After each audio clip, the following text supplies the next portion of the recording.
Good morning, everybody. It is mid-July, and the brutal heat wave that has just been crushing the life out of me is finally over for now. We had a couple of storms on the weekend, and things have cooled off. It has been tough on my clients, our dogs, and I even went so far as to reschedule basically for the rest of the summer. I've moved my late afternoon appointments to early mornings and try and keep myself and the dogs out of the heat of the day. Also, quick thank you to everybody that has left a review on either Google or my Facebook page. Recently, a few clients have taken the time to leave a nice review.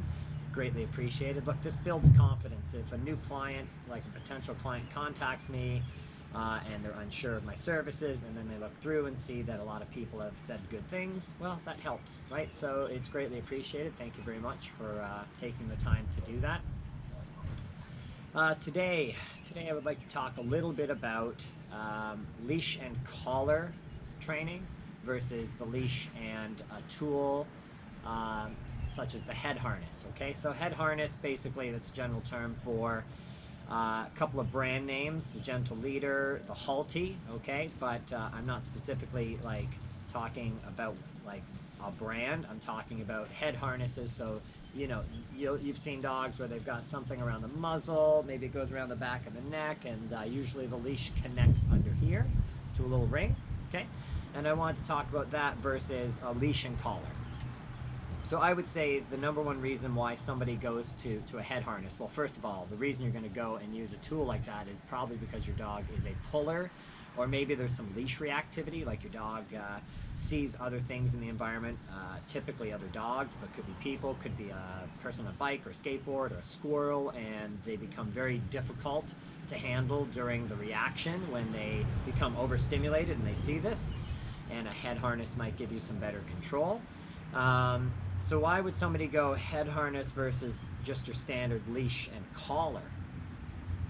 We have a variety of collars to choose from. I've done videos that you can look up on different training collars that I use personally, and I really only use 4. Your standard, what's known as a flat buckle style collar, so just your regular collar that either has like a belt buckle style closure or a plastic clip closure. I don't use plastic clip closures on dogs over 15 pounds because they can fail, they can pop open or break. From there we go to a martingale style collar. And after that, I use 2 types of pinch collars. One is called a star mark, so think of a plastic prong, and then your classic steel prong collar. I don't use slip chain collars or slip lead collars. Basically, slip lead is like a leash that's got the little slip lead section, like a slip chain built in. I just don't find those very effective. I prefer just a standard leash and collar. Now, I personally, if you've looked at my website or trained with me, you know that I don't use head harnesses. I have in one case in the several years I've been running my business now. In one case, I have said to a client, we could try a Gentle Leader. So I'm not opposed to them to the point where I would say we can never use them. It may be a tool that we put in the toolbox for very few circumstances. This was a puppy that really does not like to walk, like this very young dog that just doesn't want to walk. And when we put pressure on the dog using a leash and collar, we weren't getting the results we wanted. So I did say we could try a Gentle Leader. Actually, in the end, we just went in with some food to lure the dog forward and motivate the dog forward, so we didn't actually end up using the Gentle Leader anyway. But typically, this is not a tool that I prefer to use. And let me explain why. So some trainers are against pinch style collars, a prong collar. So let's say there are some trainers out there that don't like that tool. That's fine. Look, I don't really like the Gentle Leaders and Haltis, the head harness style tools. They might say that, hey, the prong collar, you know what, it gives a pinch, and I don't want to cause any discomfort to the dog, right? Like if the dog goes to pull, the prong collar gives a little pinch, and it gives some feedback to the dog, and the pinch is uncomfortable. Look, we're being honest about how tools work here, right? Hope you understand that I've always been honest in my videos.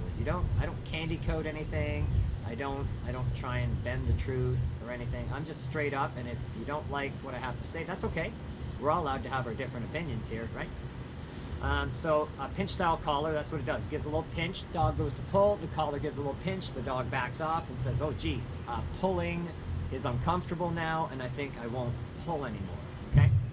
Generally, I mean, I would advise you get some training on how to use the collar, but it gives some uncomfortable feedback when the collar is used, right? When the collar is actually used with a little tug or a little tap on the leash. It gives some feedback to the dog, and the dog avoids that feedback by just staying on a loose leash. Now, the head harness, the way the head harness works is it sits around the muzzle, and when the dog goes to pull, it puts some pressure on the muzzle and it turns the head, right? It does this. So the dog finds their head being turned and the pressure on the muzzle uncomfortable. So right here are a ton of nerve endings on the dog's muzzle, and when that tool kicks in, it causes discomfort to the dog, and the dog chooses not to pull because it's uncomfortable to pull. So the argument I've heard over and over from trainers or owners that like the head harness style tools is, well, I don't want to use something awful like a prong collar. I don't want to cause any discomfort to my dog. And for trainers out there that have said this, and I've heard trainers say this, you're scaring me, you're freaking me out a little bit, because if you're a dog trainer and you don't believe that the head harness cause any discomfort to the dog, because that's what I've heard trainers say, hey, I don't want to use a prong collar because I'm not going to cause discomfort to the dog. We'll use a tool like the Gentle Leader. I would say that the name Gentle Leader is a marketing gimmick, and it is not actually what the dog experiences. There's nothing gentle about the head harness, okay? Head harness is very uncomfortable for a dog, and a prong collar, only when activated is the prong collar uncomfortable. So I would pose this to you. If you've ever seen a dog on a head harness, they're constantly trying to get it off, first of all. They're pawing at it, they're rubbing on their owner's leg, they're rubbing it on the ground, they're rubbing it on anything they can to get this thing off. It's very uncomfortable. So one of the issues I have is that when the prong collar is not activated, meaning I have a loose leash, the prong collar is not uncomfortable. There is no discomfort when the prong collar is not actively being used with a little tap on the leash. The head harness is always uncomfortable. It's continuously uncomfortable to the dog, okay? So that's issue number one I have. For any trainer that says, well, I don't like prong collars because they cause discomfort, let's use a head harness, then either you don't understand how the head harness works, which is actually quite scary if you're offering up training advice on training tools and you don't really know how it works, then there's a problem there, because it is uncomfortable for the dog. So make no mistake, prong collar, when activated, is uncomfortable. It makes pulling uncomfortable.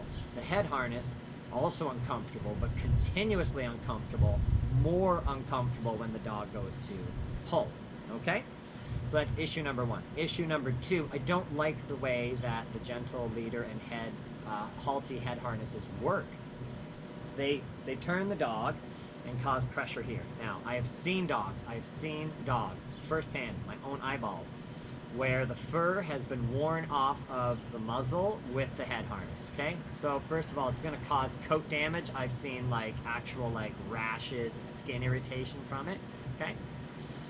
A prong collar, since it's not activated when the dog is walking on a loose leash, I've never seen any coat damage or anything from one of those collars when used properly, okay? Because that's not how it works. So, and it's not uncomfortable when it's not being activated.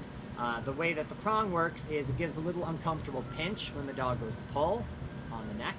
When the head harness kicks in, it twists the dog's neck, right? It turns the dog's neck. I would pose this thought experiment to you. If I have two dogs, one is on a prong collar, one is on a head harness, they both see a squirrel, they both have high prey drive, and they both lunge suddenly to the end of the leashes. The dog on the prong collar, yes, is going to get a pretty firm pinch when they hit the end of the collar. That's not really the way it's supposed to be used, but that's okay. In this scenario, neither of these items are really being used the proper way. It's just a thought experiment. So one, the dog's gonna go and get a pretty good pinch and probably learn from that action never to do that again. When the other dog on the head harness lunges, they're gonna get their neck twisted all of a sudden and probably also experience something very uncomfortable that they don't want to have happen again. But the problem is The prong collar won't injure the dog, where the head harness, when it turns and jerks the dog's head, that could injure the dog's neck. So I don't like the possibility of injury from the head harness versus the prong collar, okay? And the last thing, when you use a prong collar, you can train a dog to walk at heel. Heel is a specific position. So once I've conditioned my dog thoroughly through training to walk at my side on a loose leash, I don't need the prong collar anymore. I can wean off of this training tool. Now, very difficult to teach a dog to walk at your side using a head harness, because what are you going to do? Every time the dog goes in front, you're going to give it a yank and twist the dog's neck. I'm not going to do that. That doesn't seem like a great training technique to me. So already, I don't really see how you're going to use that. I know a lot of trainers that use a halty in conjunction with food to train the heel position. Look, if you're using the food to train the heel position, then don't bother with the halty or the gentle leader. You don't need a head harness, just use the food then, if that's your style of training. But then it doesn't seem to me why you would need a head harness and food. Just use like a martingale collar or something and food. The problem with the head harness, and I hear this time and time and time again, and I know out there somewhere, one of you watching this video is going to disagree with me, and that's okay. But I've never heard personally of an owner that was able to train their dog to walk on a loose leash and ignore distractions using a head harness and then remove the head harness. Look, I know it's probably possible, and this is what I'm saying, some of the owners out there are going to go, no, Ryan, I did it. I used the gentle leader or the halty. I used the head harness for 6 months or a year, and then my dog stopped pulling and walks nicely on the leash, and I got rid of the tool. It's rare though. It's rare. It's far more prevalent that we can train the dog to walk on a loose leash at our side with a pinch style collar and then remove that collar because the dog knows where to walk versus removing the head harness. The problem, what I hear pretty reliably from most people, is when they took the head harness off and clipped back to a collar, there was no feedback there, and because you can't really use a head harness to teach heel to like keep a dog at your side, then the problem is once I remove this tool, the dog goes back to pulling immediately because the tool's not on.